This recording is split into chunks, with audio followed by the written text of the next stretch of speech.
এবং কুলতলির দিকে আমরা নজর রাখার চেষ্টা করব একটু বিভিন্ন প্রান্তের ছবি আমরা দেখাচ্ছি। শার্নিক আমাদের প্রতিনিধি রয়েছেন আমাদের সঙ্গে।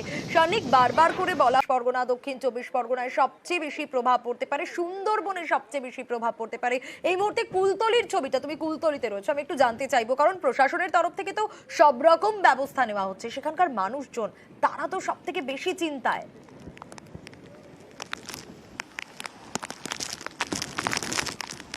দেখো, এখনো পর্যন্ত যেটা ল্যান্ডফলের কথা রয়েছে, সেই ল্যান্ডফল হওয়ার কথা রয়েছে বাংলাদেশের সুন্দরবনের দিক দিয়ে, কিন্তু বাংলাদেশের সুন্দরবন লাগোয়া আমাদের ভারতের মধ্যে সুন্দরবনের যে অংশ পড়ে, সেই অংশের সংলগ্ন যে লোকালয়গুলো রয়েছে তার অবস্থাও কিন্তু যথেষ্টই খারাপ।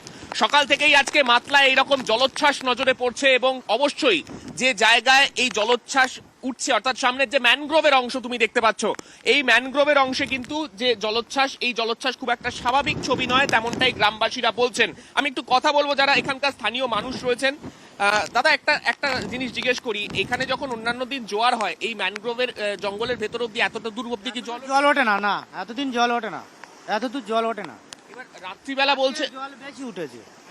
হ্যাঁ, এমনিতে রাত্রি এখনো 1.5 ঘন্টা জোয়ার হবে, আরো জল বাড়বে। হ্যাঁ, এমনিতে এই সব দিকে অনেক গ্রামে তো ম্যানগ্রোভের এই ব্যারিয়ার নেই, সেই জায়গাগুলো কি জল ঢুকতে শুরু করেছে এখন? হ্যাঁ, জল ঢুকতে শুরু করে। এর আগে আমপানে ক্ষতিগ্রস্ত হয়েছিল, নদী বাঁধ ভেঙে গিয়েছিল, রাস্তা পুরো ভেঙে গিয়েছিল। রাত্রিবেলা ঝড় আসলে তখন কি করবেন? কোনো শেল্টার বা কোথাও কি যাওয়ার ব্যবস্থা কিছু বলা হয়েছে এখনো? ফ্লাড সেন্টার আছে আশ্রমে, ফ্লাড সেন্টারে ওটা হবে।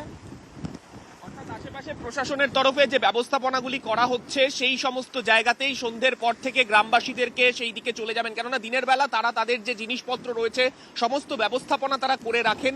সেই জায়গাতে দাঁড়িয়ে রাত্রিবেলা থেকে কিন্তু তারা আজকে সরতে শুরু করবেন সেই সমস্ত যে স্থায়ী যে ফ্লাড সেন্টারগুলো রয়েছে। তোমাকে দেখাবো মাতলার যে জলোচ্ছ্বাস, কার্যত সমুদ্রের মতোই কিন্তু একের পর এক ঢেউ এখানে আছড়ে পড়ছে, এবং এই জায়গায় মাতলাতে যেরকম জলোচ্ছ্বাস সকাল থেকেই নজরে পড়ছে, আজকে ঝড়ের পরে কি অবস্থা হবে আশেপাশের যে গ্রামগুলি রয়েছে। ইতিমধ্যেই যে খবর পাওয়া যাচ্ছে, পাশে দেউলবাড়ি গ্রামে কিন্তু ইতিমধ্যেই যে অঞ্চলে এই ম্যানগ্রোভের শিল্ড যেটাকে বলা হয়, সেই শিল্ড যেই সমস্ত অঞ্চলে নেই, সেই সমস্ত জায়গায় কিন্তু ইতিমধ্যেই জল ঢুকতে শুরু করে দিয়েছে। তাই